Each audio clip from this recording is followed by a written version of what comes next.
Her true story. From Florida, my daughter-in-law laughed and said, "You don't belong here anymore," and moved her parents in, so I returned the next day. With the buyer, she redecorated my home.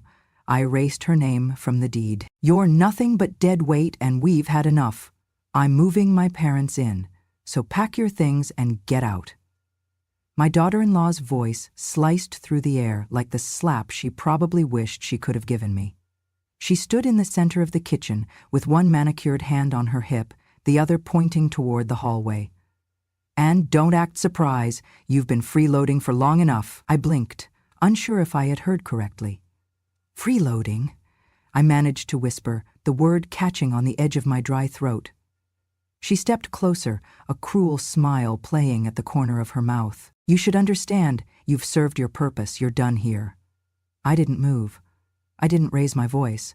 I only looked at her and then toward my son, who stood by the fridge holding a mug of coffee like it was the only thing keeping him tethered to the room. His eyes wouldn't meet mine. "Jacob?"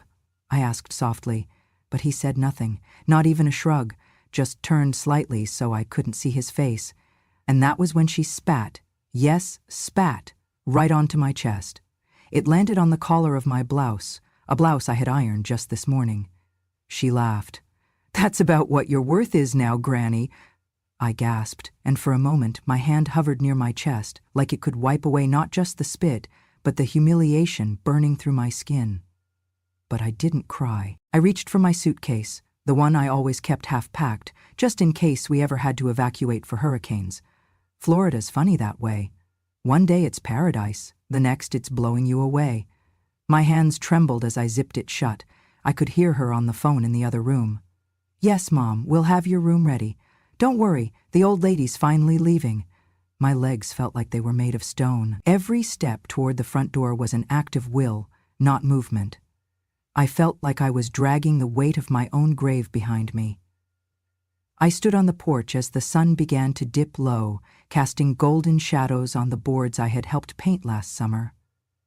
The suitcase thudded softly on the wood as I lowered it beside the lounge chair. It was the same chair I used to rock my grandson to sleep in when he was small and feverish.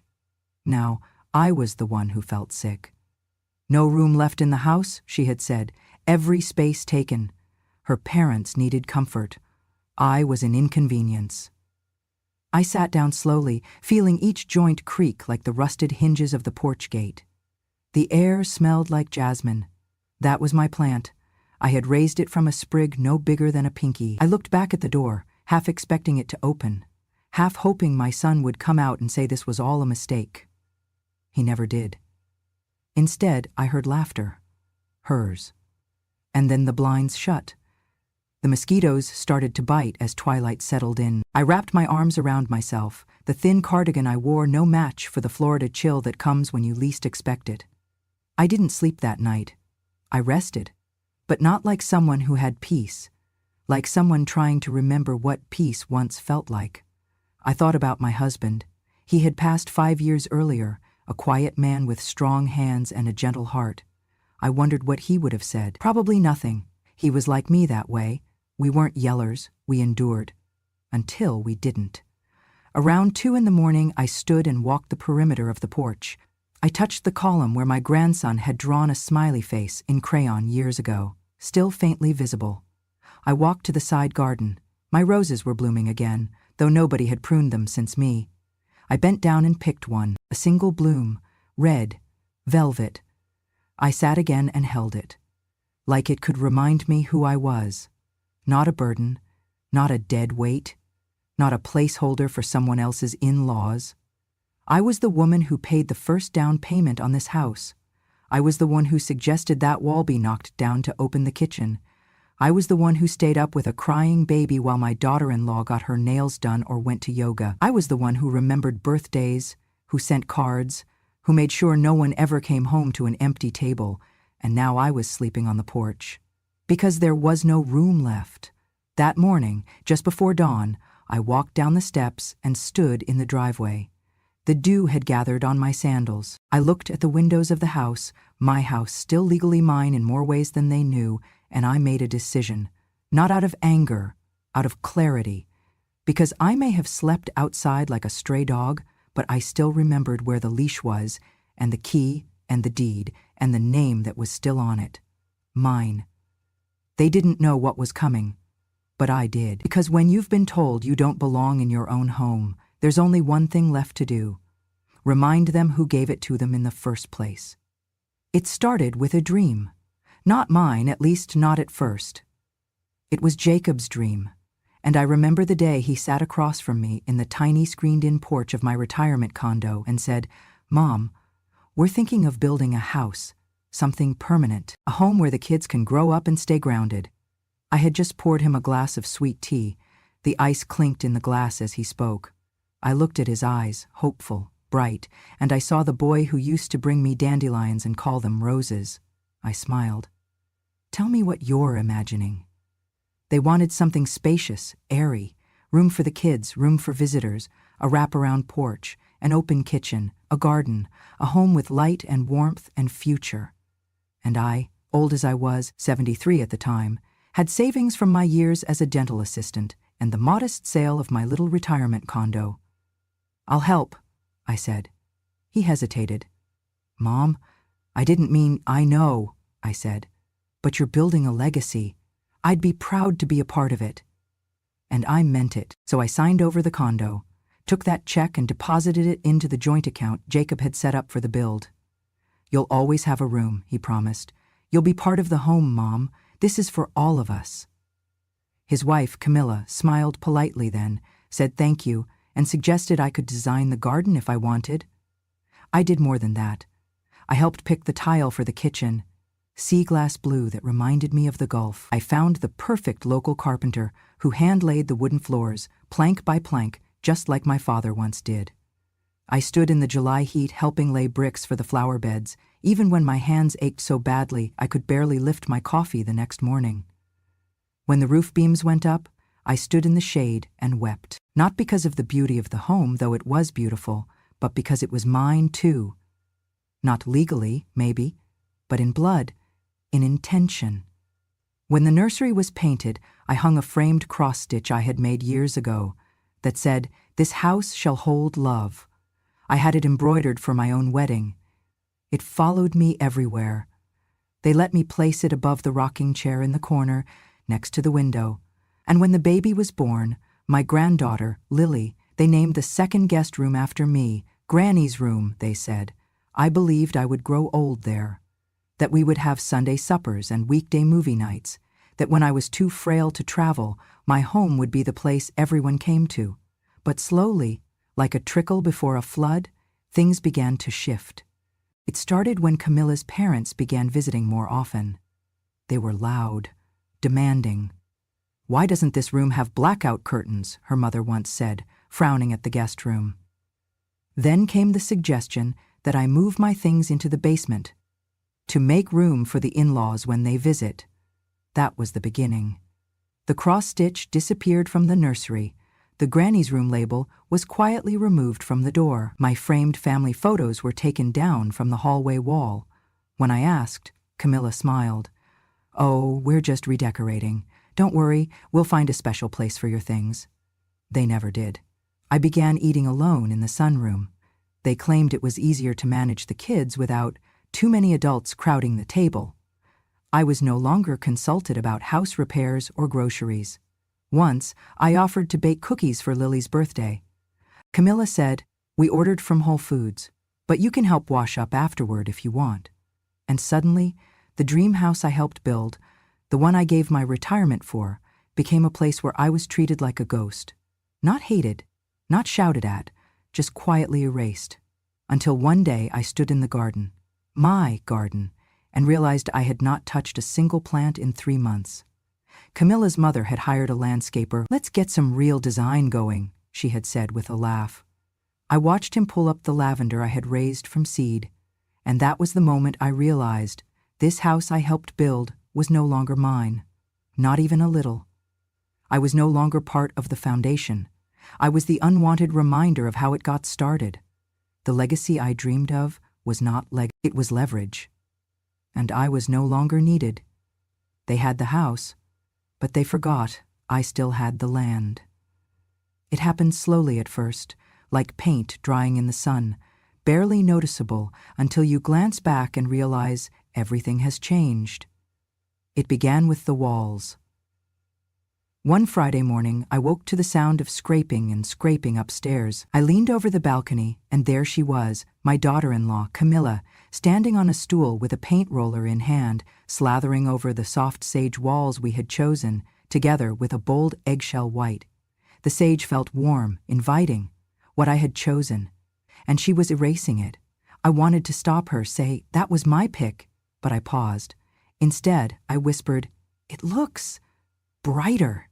She flashed me a cool smile. I wanted something modern, brighter, future-looking, not old lady. Future-looking, not old lady. That was me, now. Next came the altar. My husband's photo, the small Buddha statue, the candles. We had placed them on a special shelf in the dining room, part prayer, part memory. But one morning they were gone. I asked Camilla about them while clearing the breakfast plates. Oh, we wanted a clean line in this room, she said. We donated that stuff. She said it as if I might donate my own house next. Inside, my heart tightened. I reached for her hand. It was important to me. She let go like I was on fire. It's not needed, she said. We're donating it. Later, I discovered the altarpieces at the thrift store. They had sold them. I recognized my Buddha statue in someone else's garden the next week. And then, that tea set, the one I'd inherited from my mother, painted pale blue with hand-painted daisies. I brought it out on my granddaughter's 12th birthday. Can I keep just one cup? I asked quietly. Camilla looked at it and scoffed. That tacky old set? You want to keep it? No, Mom. I'm getting a new Pottery Barn set today. That one's going. Her words landed like an axe. Tacky old set. I closed my mouth. Instead, I nodded, carefully lifted the cup, wrapped it in tissue, and slipped it into my purse for safekeeping. That night, I sat alone on the back porch, the old cup resting beside me. I traced its handle, thinking of my mother pouring morning coffee under this very porch roof when I was a child. The air smelled of honeysuckle. I pressed my palm to my chest. My breath trembled, quiet, deep, old woman tremors, pulled straight from the years I spent building this family. Soon, the garden became unused. Camilla had landscapers come. She picked out expensive designer plants that thrived in suburban, barren soil, not heirloom tomatoes I'd planted for fresh salsa. My rosemary, my lavender, my cherry tomato bushes, they were gone. I love that clean line, she said in passing, as if talking about furniture. She removed the planters I had painted. She covered the garden with stone. My vegetables replaced with monochrome turf, bright green, artificial perfection. Inside, they began selling off more things. A bookshelf filled with my old textbooks, Florida history, quilting patterns, birdwatching guides. Gone. She told me she'd upcycled them for Halloween decorations. I later found them shredded in a craft box. I tried to speak, but Camilla said, "You'll have to speak up. We have a vision. A vision without me." The final blow came one morning just 2 weeks later, when I walked into the living room and saw the framed wedding photo, my husband and me in youth, now missing. In its place was a blank wall, with a minimalist photo of Camilla's parents. When asked, she said, "Mom and Dad belong there now." I felt too tired for confrontation. Instead, I wandered upstairs, found my old jewelry box with decades of family photos, and slipped them into a drawer. I'd been trying not to cry in front of my grandchildren. I did not want to scare them or shame them, because they were sweet, impressionable. I wanted them to know truth without making them feel torn. The next day at breakfast, my granddaughter said, "Granny, can you tell me about this?" she asked, pointing to a worn photo of our old house where Lily was learning to ride her bike. "Of course," I smiled. Camilla overheard and said with sharp edge, "That's a conversation for our history lessons, not during waffles. Choose better moments." I held my tongue. Months passed, and the shifts grew more obvious. My requests for weekend visits to the hardware store were met with rolled eyes. One night, watching television, I reached over to adjust the throw blanket and found Camilla had removed the heart-patterned quilt I'd made her wedding gift. It was gone. I asked her about it the next morning. "Oh, I donated it to Habitat. I thought it would help someone more than it helps us." And that was that. Once, I thought I was building a home, a legacy, a place for my blood and my stories. Now I was a housekeeper in someone's dream. One bright July afternoon, I quietly packed a cardboard box. Inside I placed the last photograph of William and me, our wedding day smiles, my mother's heirloom teacup, the additional cup I'd brought downstairs with me, a small sprig of rosemary from the corner herb garden, a handwritten recipe for my daughter-in-law's favorite oatmeal cookies. I folded the box and taped it closed. I wrote on it, "For Lily." That evening, I gave it to my granddaughter after dinner, just handed it across the table. She looked puzzled. She opened it. Inside were the things. She looked up at me, eyes wide. "Granny, all these are yours." "They were," I nodded. "They were, and now they're yours." She hugged me around the waist. I hugged her back tight. Camilla cleared her throat. "We're going to start organizing donations," she said. "Granny's things just piled up." But Lily squeaked, "No, we found Granny's box. It's important." Camilla gave an exasperated sigh and walked away. That night, as I sat on my bed, I touched the empty walls, the bare memories. The house looked perfect, minimal, clean lines, Pottery Barn reality. But inside me, the weight clanged. I closed my eyes and remembered laying bricks for our flower beds, choosing the porch light with my husband, sanding the floors until they glowed. I remembered polishing the kitchen counter until it reflected my face. Now, everything was rearranged without me, like I had never been part of it. I turned away from the barren wall and whispered to the night, "This was my home, my love, my labor, and maybe not mine legally, but mine in every worth that matters." The next morning I quietly left. No confrontation, no harsh words, just a suitcase, a handbag, and a deep, slow, steady breath. I locked the front door behind me and for the first time felt relief in the click of my own thumb turning the key. It was after her parents moved in that I slowly began to realize I no longer belonged. Not just in my son's house, but in my own life. They started with small things, a shift in how I was addressed, the way doors closed behind me instead of opened, the way weekends became filled with laundry and errands, not with conversation. One Monday, I folded towels in the laundry room when my daughter-in-law came down the stairs. She was wearing a crisp blouse, aside from the casual tone she used as she passed me. "We really do need this room for Grandpa and Grandma," she said. "If Granny could take the porch, that would be best." I nodded, not because I agreed, but because I realized I had no choice. That evening, I set up my suitcase in the laundry closet, stacked neatly beside detergent and cleaning rags. They installed a curtain as privacy, a modest folding chair, and a lamp. The basement bedroom, where I had lived once, felt empty and distant. Now, I felt I didn't even deserve a proper room. On the night I slept outside, it was the coldest night I had ever known.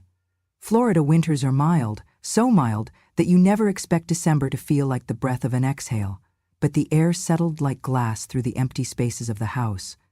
I wrapped my threadbare blanket tighter around my shoulders and sat on the porch bench. The same bench I had painted white with my granddaughter 2 years earlier. She had wanted horseshoes and rainbows. I had painted it simply, hoping it would last, and it had. I did not cry. Maybe my smile had dried up earlier, back when the breakfast nook became a snack bar for the in-laws.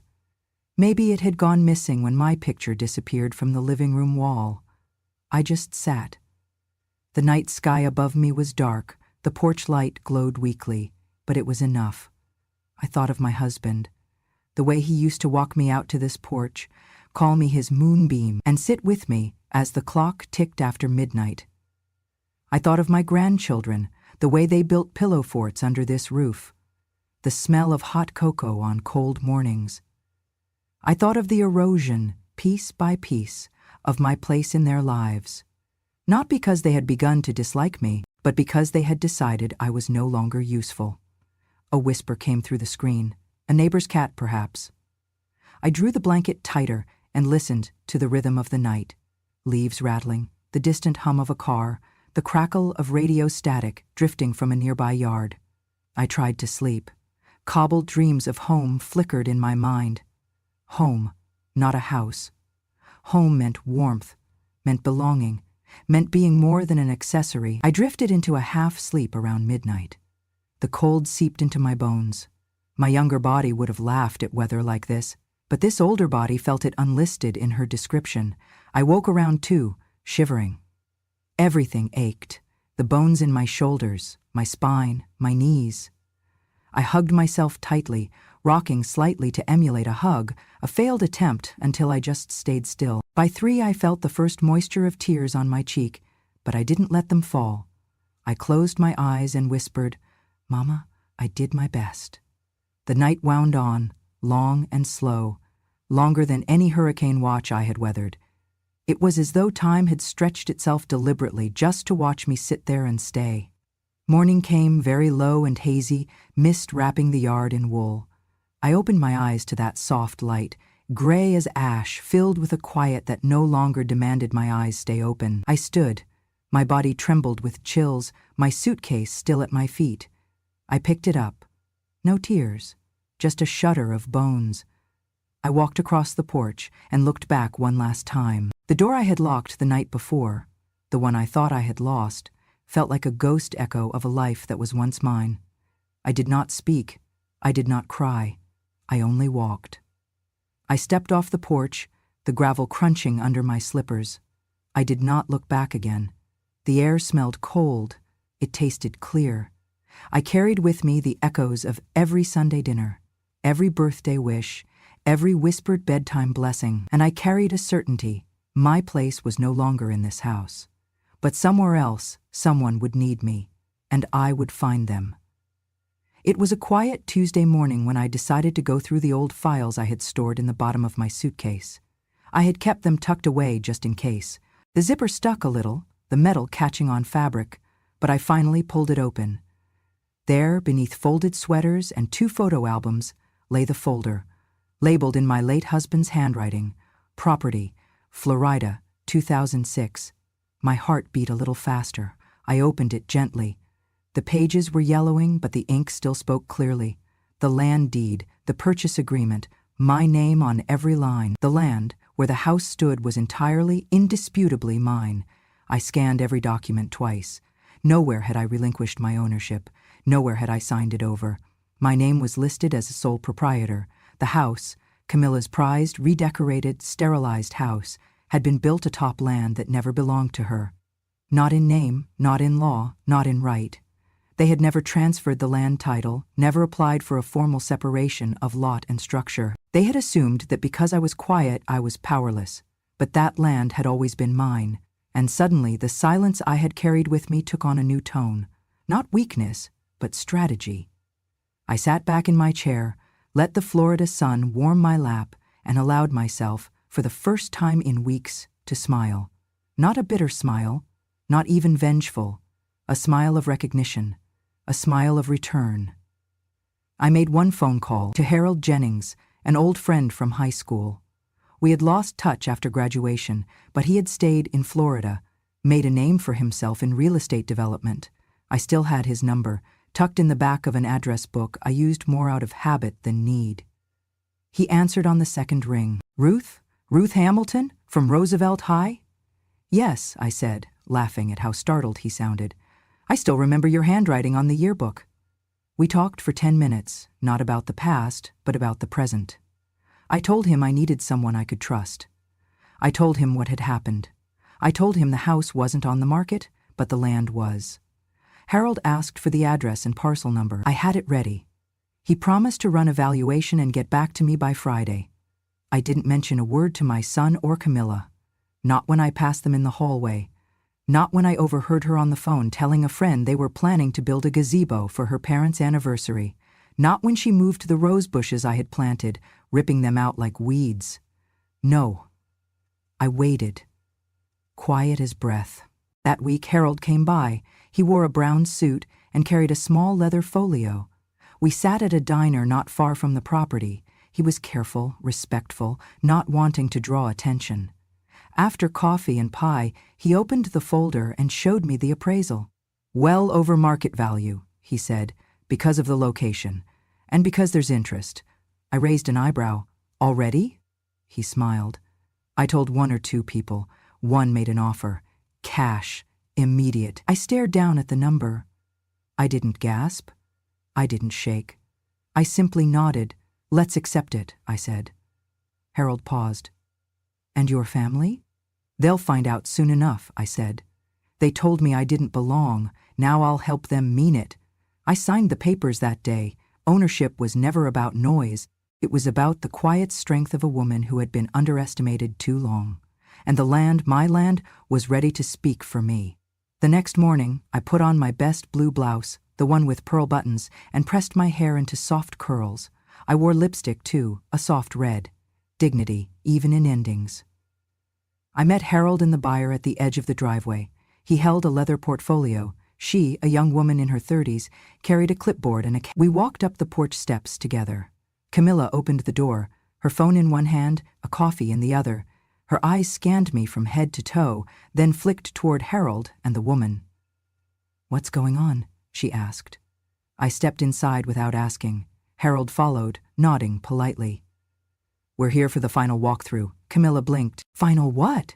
She turned to me. "Mom, what's this about?" I took the portfolio from Harold, pulled out the documents, and laid them gently on the dining room table. Her pristine table with coasters that matched the curtains. I pointed to the clause printed clearly on the second page. "This house," I said calmly, "sits on land I've owned since 2006. It was never transferred. It was never gifted. It was never yours." Her coffee trembled slightly in her hand. "You're kidding." "No," I said. "I'm not." She stepped forward. "You can't?" I looked her in the eye, firm and unshaken. "I can. And I have." Harold added, "The transaction was finalized yesterday. The land has a new owner. The house sits on it, and now it must be vacated." Camilla laughed, a high, panicked sound. "This is illegal. You can't do this. I'll call the police." "You may," I said, and she did. 10 minutes later, 2 officers stood on the porch. She waved them inside like knights. "This woman is trying to evict us from our own home." The officer turned to me. "Ma'am, do you have documentation?" I handed him the deed, the transfer documents, the certified letter of notice. His eyes scanned the paper. Then he looked at Camilla. "Ma'am," he said gently, "this land no longer belongs to you. Legally, this is her property. The buyer has every right to request that you vacate." Camilla's face fell. She looked at my son, who had just entered the room, bleary-eyed and confused. He asked, "What is going on?" "I sold the land," I told him simply. "And this house was never yours, not fully. You all forgot that." He whispered something under his breath. Camilla began to cry. I stood still. No victory dance, no cruel smile. Just presence. "You wanted me out," I said. "Now it's your turn." There was no shouting. Only the sound of a chair being pulled out, of paper being folded, of consequences finally showing up to dinner. The buyer began taking photos. Harold reviewed the checklist. I turned toward the door, not because I was finished, but because I had already begun a new life the moment they pushed me aside. And now the house followed. The papers were signed, the keys handed over, and the echoes of their protests had faded. The house, once mine in silence, had been spoken for out loud. But the ending was softer than anyone might have expected. The buyer turned out to be more than just a young investor. She was the director of a non-profit organization that transformed underutilized homes into community spaces for elderly women who had been displaced, forgotten grandmothers, widows without pensions, caregivers left behind.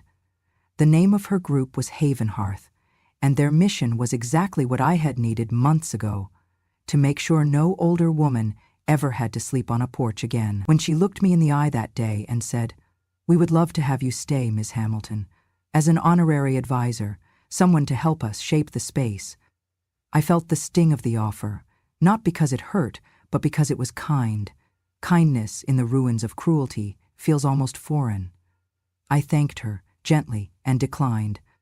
I think it is time I lived in a place where no one calls me too much, not even with their silence. She nodded, understanding. I found a small apartment 3 blocks from the water.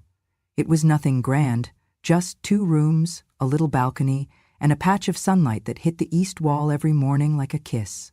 I painted the walls myself. I bought a used bookshelf. I filled it not with frames of people who had forgotten me, but with novels I never had time to finish, poetry I had once taught in classrooms, and blank journals for the days still coming. I named every plant on the balcony. My favorite was a stubborn hibiscus I called Gloria. She bloomed late, but beautifully. Every afternoon, I sat in a wicker chair, facing the ocean, reading slowly, sipping chamomile tea. I watched the tides come and go like memories, some crashing, others gentle. I learned that peace is not what remains after war. It is what you grow when you stop waiting for someone to apologize. The house? I drove past it once, about 3 months later. There was a garden now where the rose bushes used to be. The front door was painted a softer color. I saw older women coming out onto the porch with knitting bags, card decks, one holding a sketch pad. One waved at a little girl walking her dog. It did not sting. In fact, I felt proud. The house was finally being used for what it was meant to be, not a stage for power, but a space for care. They had removed my family's name from the mailbox. That was fine, because the house had once been my dream. Then it became my burden. And now it was a message that some legacies do not live in names, they live in decisions.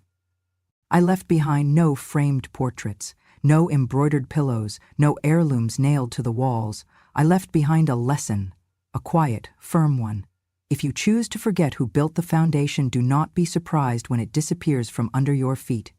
And me, I found that the air near the sea held something I had not breathed in years. Freedom. The message came at 6:42 in the morning. I was watering the succulents on my balcony, a ritual I had adopted like breathing. Soft light was rising off the ocean, the sky painting itself into clarity. My tea steeped in a chipped ceramic cup beside me, its steam curling up like memory. The phone buzzed once. Then again. I sat down, wiped my hands on my robe, and read the screen. Mom, please, forgive Camilla. She didn't mean what she said. None of us knew how much the house meant to you. It doesn't feel like a home without you. Come back? I stared at the words for a long time. The sun had risen a little higher by the time I replied. I didn't leave because of the house. I left because none of you remembered who built it. I set the phone down and didn't wait for a reply. That was the difference now. I didn't wait anymore. There was no longer a door I had to knock on to be allowed inside. No longer a chair I had to ask to sit in. No longer a kitchen I tiptoed through, afraid of stepping wrong in a space I helped create. This apartment, small as it was mine in every way that mattered. The pantry was stocked with things I liked: strawberry jam, black tea, lentils I cooked slowly every Sunday. The walls bore no accusations, only art. I had framed a photo of my mother and pinned it beside the window. Her eyes, frozen in a sepia smile, looked out toward the waves. I had bought a wind chime, a soft wooden one that only sang when the breeze was just right. That was enough. There was no plaque with my name on it, but I didn't need one, because here I was not a tenant in someone else's life.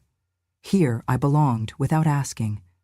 Some nights I still remembered the cold of that porch, the silence, the disbelief. The moment I realized I had become an accessory in the lives of those I once centered. But I no longer cried for that woman. I honored her. I lit candles for her every Wednesday. I wrote her letters in my journal.